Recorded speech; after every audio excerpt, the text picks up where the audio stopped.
High range ഫാമിലിയുടെ ഒരു പുതുപുത്തൻ വീഡിയോയിലേക്ക് എല്ലാവർക്കും സ്വാഗതം. അങ്ങനെ പെട്ടെന്നിരിക്കുമ്പോഴാണ് എനിക്ക് എന്തൊക്കെയോ കഴിക്കണം എന്നൊരാഗ്രഹം തോന്നിയത്. അങ്ങനെ ആഗ്രഹങ്ങൾ സഫലമാക്കാൻ വേണ്ടി നമ്മുടെ ഞാഞ്ഞനെ വിളിച്ച് ഞാഞ്ഞതേ അപ്പം തന്നെ ഓട്ടയായിട്ട് വന്ന് ഞങ്ങൾ തൊടുപുഴയൊക്കെയായിട്ട് പോയിട്ട് തൊടുപുഴ ഒരു ഫുഡ് കോർട്ടിലേക്കായിട്ടാണ് പോയത്. അതിൻ്റെ പേരേതാണെന്ന് ഞാൻ ഓർക്കുന്നില്ല. ഞങ്ങളവിടെ ചെന്നിട്ട് ചോദിച്ചു എന്താണ് സ്പെഷ്യലായിട്ട് കഴിക്കാനുള്ളതെന്ന് ചോദിച്ചു. അപ്പോൾ അവരൊന്ന് സിംഗപ്പൂർ ഫ്രൈഡ് റൈസ് ഉണ്ടെന്ന് പറഞ്ഞു. പിന്നെ ചില്ലി ചിക്കനും നമ്മൾ ഓർഡർ ചെയ്തു കേട്ടോ. നല്ല ഫുഡായിരുന്നു കേട്ടോ. നല്ല സ്പൈസി ആയിരുന്നു കേട്ടോ.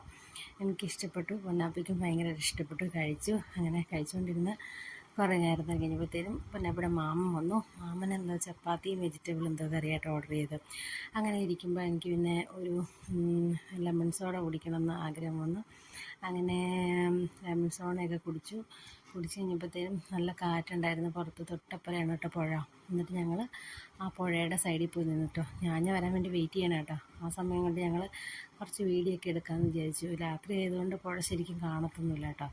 എങ്കിലും ഞങ്ങൾ കുറേ സെൽഫിയും ഫോട്ടോയൊക്കെ എടുത്ത് അവിടെ നിന്നു. അങ്ങനെ കുറേ 10-15 മിനിറ്റ് കഴിഞ്ഞപ്പോഴത്തേനും ഞാഞ്ഞ വന്നു കേട്ടോ. അങ്ങനെ ഞാഞ്ഞയുടെ വണ്ടി കയറാൻ തയ്യാറായിട്ടിരുന്നപ്പോൾ പൊന്നാപ്പിക്കൊരു ചെറിയ മടി, മാമൻ്റെ കൂടെ പോകണമെന്ന്. ഈ തണുപ്പത്ത് മാമൻ്റെ കൂടെ പോയാൽ ശരിയാവില്ലല്ലോ. പിന്നെ ഒരു വിധത്തിൽ നമ്മൾ പിടിച്ച് കയറ്റി നമ്മൾ വണ്ടി കയറി അങ്ങനെ യാത്ര തുടർന്നു കേട്ടോ. അങ്ങനെ ഞങ്ങളുടെ തൊടുപുഴയാട്ടോ ഇതിൽ കാണുന്നത്. അങ്ങനെ തൊടുപുഴയ്ക്കൂടെ ഞങ്ങളിങ്ങനെ പോയിക്കൊണ്ടിരിക്കുകയാണ് കേട്ടോ. പിന്നെ ഇടയ്ക്കൊന്ന് വണ്ടി നിർത്തിയപ്പോൾ പൊന്നാപ്പി ചാടി ഫ്രണ്ടിലിരുന്ന് വണ്ടി ഒന്ന് ഓടിക്കാൻ വേണ്ടി ചെറുതായിട്ട് ശ്രമിച്ചു കേട്ടോ. അങ്ങനെ ശ്രമമൊക്കെ കഴിഞ്ഞ് പിന്നെ പതുക്കെ ഞങ്ങൾ പിന്നെയും യാത്ര തുടർന്ന്. നല്ല രസമായിട്ട് രാത്രിയിൽ ഇങ്ങനെ പോകാൻ വേണ്ടി. നല്ല തണുപ്പുണ്ട്, നല്ല സുഖം കേട്ടോ.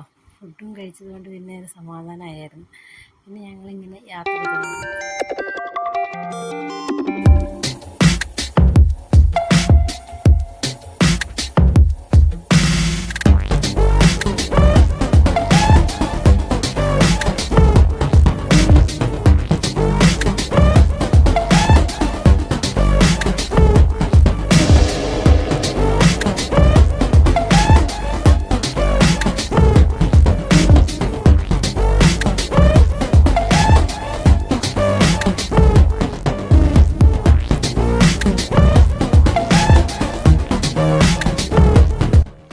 ഏകദേശം ഒരു രാത്രിയായിട്ടോ. അപ്പോഴത്തേന് ഞങ്ങൾ വീട്ടിലെത്തി.